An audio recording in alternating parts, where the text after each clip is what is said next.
Penguin Random House Audio presents Superbugs, The Race to Stop an Epidemic.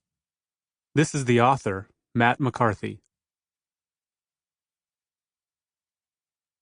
One sometimes finds what one is not looking for. Alexander Fleming. For Nina and Bernie. Author's note. This is a true story about a clinical trial, and the people I have written about are real. However, in order to ensure patient privacy and maintain the confidentiality of others, this work has been carefully vetted to comply with the Health Insurance Portability and Accountability Act, HIPAA. And throughout the book, names, dates, and personal identifying details have been changed. Prologue. It was just after dawn when I felt the buzz on my hip.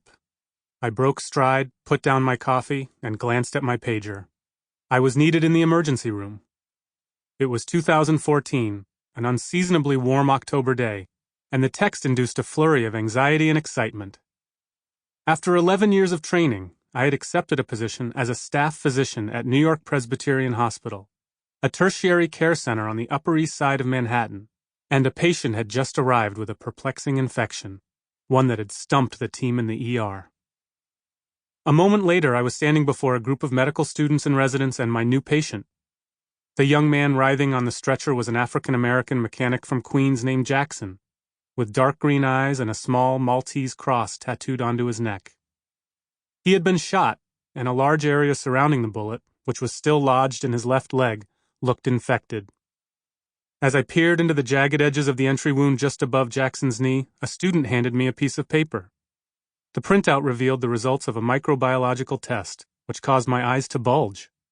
My patient, I discovered, was infected with a nimble and aggressive new bacterium that was resistant to every antibiotic at my disposal, except for one, colistin. I had used the drug only a few times in my career, and never with good results because it was so outrageously toxic. Colistin might kill bacteria, but it destroyed kidneys and other internal organs in the process, leaving many of my patients with just two options: dialysis or death. Antibiotics that had proven so effective just a short time ago were now useless, and if I wanted to save this young man's leg, it was my only option. I shook my head and handed the paper back to my student. Not good. More than 20,000 people die every year in the United States from antibiotic-resistant infections, and the pipeline of drugs to treat them is always on the verge of drying up. I crouched to meet Jackson's eyes and carefully considered my words. You have an infection, I said. A severe infection. The man's gaze darted from me to the men and women standing in a horseshoe behind me. How severe? He took in a small breath of air and held it, waiting for me to say something. It felt like an hourglass had been flipped. Suddenly the tiny room was very hot. I took off my white coat and rolled up my sleeves. Quite severe. His eyebrows raised and I reflexively extended my arm to hold his hand, but caught myself. I wasn't supposed to touch this patient without protection. I pivoted back to my team. Everybody out, now! I pointed toward the door. I'll be right back. Just outside of his room, I put on a disposable yellow gown and a pair of purple nitrile gloves and returned to the bedside alone. It's very hard to treat, I said, but not impossible. Jackson was now breathing very quickly, on the verge of hyperventilating, as sweat beaded on his forehead. He grasped his thigh, inches above where the bullet had entered. Beneath his fingertips, bacteria were rapidly multiplying, devouring muscle and bone. Am I going to lose it? He asked. The leg? In truth, I wasn't sure. Only colistin had a chance of destroying the infection, but there were no guarantees.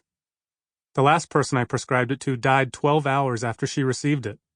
The one before that died while receiving it. I don't think so, I said, as confidently as I could. I squeezed his sweaty hand and tried to imagine how I would summarize the nuances of the case for his wife and children. They would need to take special precautions just to be in the same room with him. We're going to get through this, I said, as his eyes began to water. We will. I left the room, removed my gown and gloves, and addressed my team. Start colistin, I said. One of the residents frowned as she scurried to a computer to put in the order. Then we vigorously washed our hands and moved on to the next patient.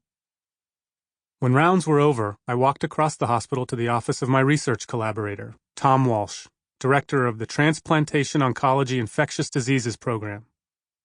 Walsh is a wisp of a man, pale and thin like a potato chip, with deep-set eyes, a warm smile, and a surprisingly firm handshake. His modest features are a notable contrast with my own. I have a high forehead, broad shoulders, and a nose that's slightly too large for my face. We make for an odd pair. Walsh is one of the world's leading authorities on obscure infections, and when he's not caring for patients, he's creating new antibiotics to treat them. We had met a few years after I graduated from medical school. I still have the elegant biochemical structures he drew for me during our first interaction, and I've been working with him ever since. In 2009, he moved from the National Institutes of Health, the federal agency responsible for biomedical research and disease prevention. Walsh brought with him an expansive research consortium, an international team of physicians and scientists who conduct experiments in test tubes, animals, and humans to develop antibiotics. He is one of the only researchers in the world to oversee a laboratory of this scope. He is an expert in infectious diseases, oncology, pediatrics, internal medicine, pathology, microbiology, and mycology. No one else possesses his breadth of knowledge.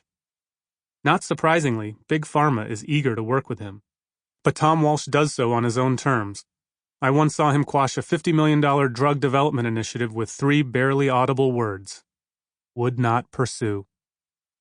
He had called me that October morning in a fit of excitement with news that Allergan, the pharmaceutical giant, wanted us to run a clinical trial, a large-scale human experiment with an unproven drug. The Dublin-based company was developing a promising new molecule, and it wanted us to show it was not only safe but effective in treating humans infected with antibiotic-resistant bacteria, known colloquially as superbugs. They had become a persistent problem for us. Superbugs didn't really exist before the 1960s, and they were only sporadically seen in the world until the 1990s. But a combination of poor prescribing practices by doctors, along with the indiscriminate use of antibiotics in commercial agriculture and farming, exposed bacteria to our precious arsenal of effective drugs, and the microbes figured out ways to neutralize them. Superbugs were now everywhere, even on stray bullets in Queens, and they had become a leading cause of deadly infections in humans. "So what is it?" I asked Walsh as I entered his office. He leapt up from his messy desk, hurrying past framed diplomas and awards that covered every inch of the mahogany walls, to greet me. "What's the drug?" Walsh looked exhausted. The man regularly slept only 3 hours a night because we were in crisis mode, desperately searching for new antibiotics to treat our patients. I had grown accustomed to watching men and women succumb to infections that had been treatable just a few years ago. When Walsh shook my hand, he brightened. "Dalbavancin," he said softly. My fingers and wrists were still damp from the tense exchange in the emergency room. I wiped them on my khaki pants and sat down in the chair next to his desk. "You're kidding." He handed me a thick manila folder. "I'm not." Just the word, dalbavancin, brought me back 14 years to my days as an undergraduate tinkering around in the laboratory of a future Nobel laureate named Tom Stites, a biophysicist who is known around campus as the Michael Jordan of crystallography, the branch of science that probes the atomic building blocks of life.